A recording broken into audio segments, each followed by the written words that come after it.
cơn ngồi lên ơi mà nó đi nó chỉ bỏ nhớ xỉa cơ mà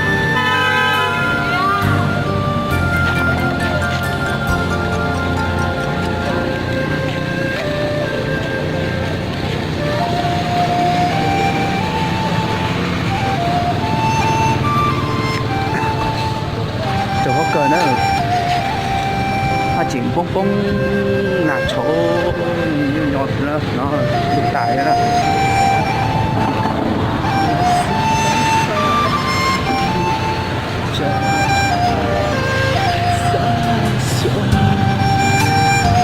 nó phải có tỏi chảy nho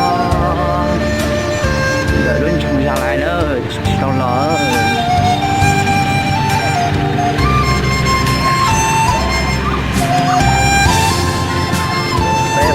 rồi mình làm xài đó. Tự dưng tháng này có sương mù lạnh nhỉ? Lạ thật.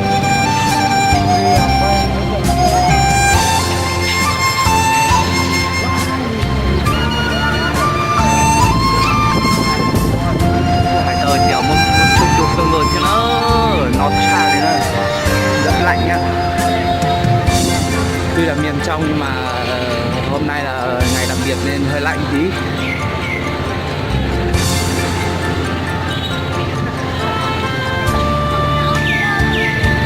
Anh em tôi đi ăn sáng nha.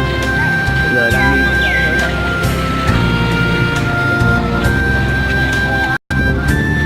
Đây, cho các bạn nhìn đằng sau này. Tôi chuột ra hoặc là nó chát từng rồi nữa.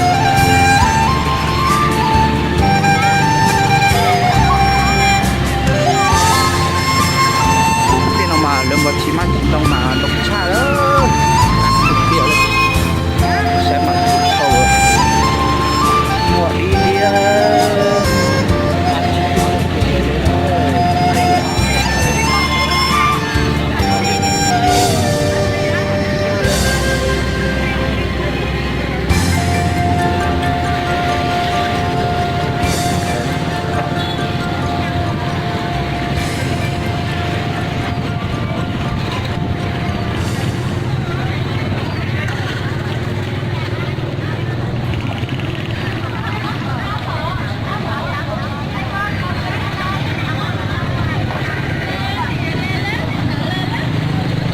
nó chán á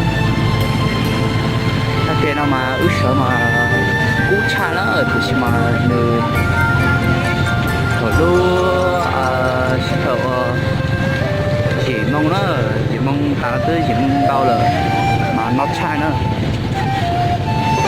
cả nói thì nhớ cho bị ta xía mà cú chán á ta mà nhóm đã làm mà nó đi nói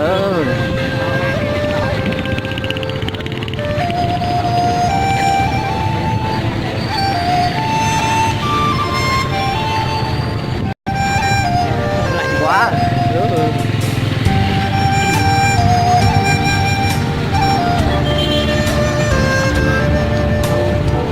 nó tàu liệu hay kia nó tàu liệu hay kia nó có xe lúc xe ở tụ nó nữa nó chắc lợi nữa để cho con đi ăn có ghé có cho bên nào mà nữa mà nó có sọ kia một chút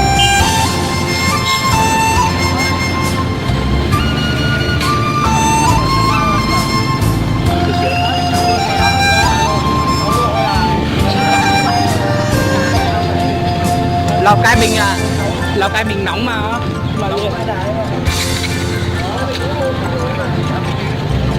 bây ta xía về nhỏ đi hay tiền nhỏ lọt kia mà nó cha nữa cú cha nữa thì mà nó hay cơn rồi đấy nữa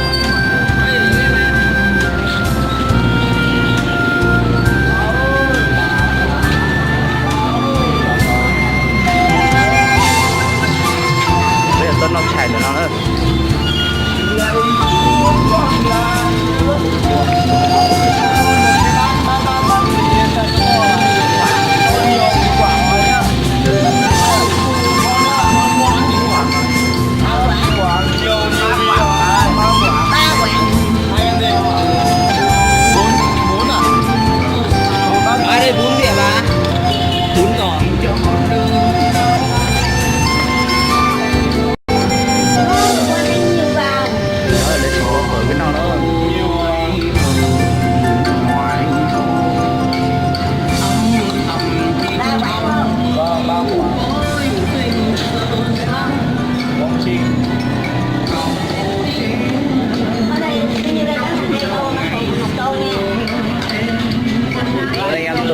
ăn sáng nhá. Ăn không hết rồi. Ăn 2 tô muốn lại 1 tô hả? Ăn 2 tô muốn lại 1 tô. Đem vào chim này chim đi nghe. Để nó đi nãy em muốn chờ đậu nó làm đi.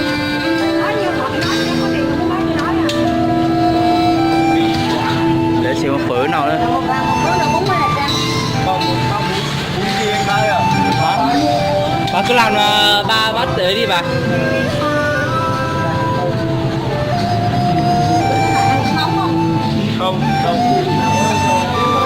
Mình làm gương mà. Mày phải ăn thịt mỡ hiểu không? Mỡ nó mới gầy. Đúng rồi.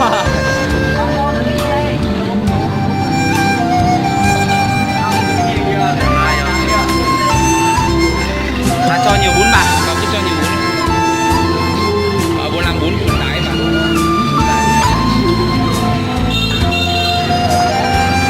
Đây là lúc vừa phải thao ướt tua nữa. Món này quả là nó.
Bà ơi, bà ăn cho bún. Thôi thế cũng được bà. À, tôi không muốn nói gì. Bò phải không? Vâng, nhưng mà thôi bà cứ làm đấy ăn đi ạ. Mai luôn, phải tranh đấy.